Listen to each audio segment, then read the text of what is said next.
Former Arkansas Governor Mike Huckabee joins us now to react. Governor, good to see you. Thanks for joining us on The Bottom Line.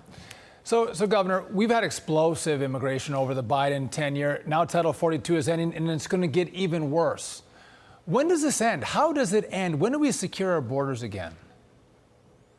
We don't until we get rid of the Democrats in the White House and the Senate. I mean, we're just not. They want to see this chaos continued. It doesn't make a lot of sense to most of us, other than I think they truly believe they're importing voters, not illegals. And so they're looking at this as a way to try to secure elections in the future. There really is no other rational explanation. I mean, we're seeing children get exploited, turning into sex slaves, drugs coming across the border, killing 100,000 Americans. It's not like this is a humanitarian effort. This is anything but humanitarian. And I wish AOC would go down there and cry a little bit like she did when Trump was president.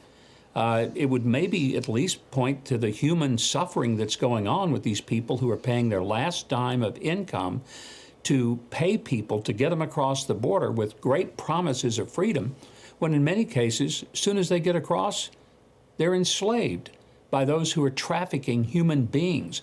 And I just wish people would get outraged about that. Governor, from day one, I said Biden and his cronies have intentionally laid the foundation for criminals to profit from human suffering and misery. And listen to Karine Jean-Pierre in the White House at the podium today, and her trying to defend these hideous priorities of this president. Why is the president talking about meal vouchers for canceled flights and holding a movie night at the White House with all those things going on? Because he's president, and there are multiple things that the president does, and he can talk about the potential manufacturing crisis that House Republicans have put forth. I think the airlines announcement that the president made is incredibly important to American families across the country. I hope you think so as well. You know, is the president really focused on today's biggest issues when everyone in here is asking about Title 42, the debt ceiling, mass shooting over the weekend, and we didn't hear the president talk about any of those things? Regular American families, everyday families, are thinking about Memorial Day weekend. They are. They are refusing to use the process. There's no disconnect. No. Being the uniter-in-chief and you guys calling out, as you always talk about it. There's no disconnect. There's no disconnect. It is very clear. The president can do multiple things at the same time. He can't close the border. He can't stand up for women and children. Yeah, Dagan, this is a president who gets up at the crack of noon every day, goes to the office for a couple of hours, then takes a 2-hour nap and puts a lid on the White House at 4 p.m. I don't think that there's any reality to what the press secretary says by he can do more than one thing at a time. I'm not seeing it. And apparently the American public isn't either. His poll numbers are in the toilet. Spiders and snakes have better approval numbers than President Biden. And this nonsense about, oh, I'm going to make the airlines cough up money for taxis and hotel rooms. Do you know who's going to pay for all that stuff? Mm-hmm. The American flying public. If anybody is stupid enough to think that the airlines will absorb those costs and it won't be passed on to the consumer, then they really do live in a land of fantasy that would make all of the Disney properties look like reality land. This is crazy, but it just shows how totally out of touch they are with the realities of business. Governor, you talked about Joe Biden's poll numbers. A brutal new poll shows his approval slipping to brand new lows, just 36%. 36% of voters approve of the job the president is doing. Another poll shows Biden trailing both former President Donald Trump and Governor Ron DeSantis by 6 and 7 points, respectfully. You know, Karine Jean-Pierre just mentioned that, you know, people care about what's coming up on Memorial Day.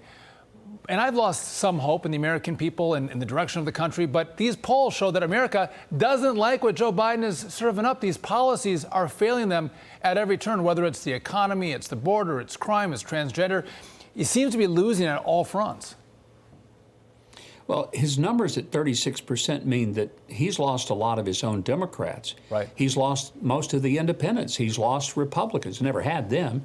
So this is a president who likes to talk about how many votes he got in 2020.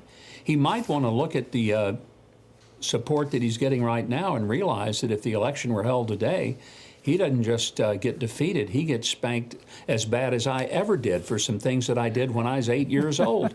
And I took some really tough ones because my father was a patriotic man who laid on the stripes and I'd see stars. I mean, old-fashioned patriotism. And Joe's in for a spanking of his life when the next election rolls around unless something big were to change.